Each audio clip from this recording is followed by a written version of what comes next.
सोलापूर महानगरपालिका विविध विभागातील काम करणारे कर्मचारी यांचे दिनांक 30 ऑक्टोबर 2025 रोजी सोलापूर महापालिका सेवेत दीर्घकाळ गैरहजर राहिल्याने बडतर्फ करण्यात आले होते। सदरच्या कर्मचाऱ्यांना सेवेतून सामावून घेण्याबाबत नागपूर येथे 8 डिसेंबर 2025 रोजी महाराष्ट्र राज्याच्या विधानसभेचे उपाध्यक्ष माननीय श्री अण्णासाहेब बनसोडे यांच्या अध्यक्षतेखाली बैठक घेण्यात आली होती।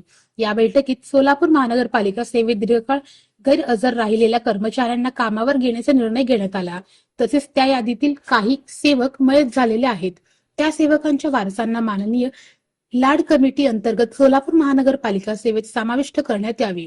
आजला माननीय प्रशासक कारकीर्द संपुष्टात आलेले असून महानगरपालिका कार्यान्वित झालेली आहे।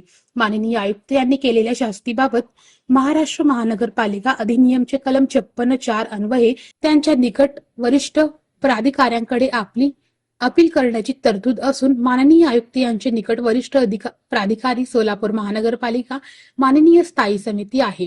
त्यास अनुसरून सदर कर्मचारी यांना माननीय स्थायी समितीकडे विलंब क्षमापित करून शास्तीचा पुनर्विचार करणे कामी सदर कर्मचाऱ्यांवर सहानुभूती दाखवून एक वेळेस माफ करून त्यांना पूर्ववत कामावर घेण्यास विनंतीचे निवेदन सोमपा माननीय स्थायी समिती सभापती सौ रंजिताताई सकलेश साकोते यांना राष्ट्रवादी प्रदेश उपाध्यक्ष आनंददादा चंदनशिवे यांनी निवेदन दिले।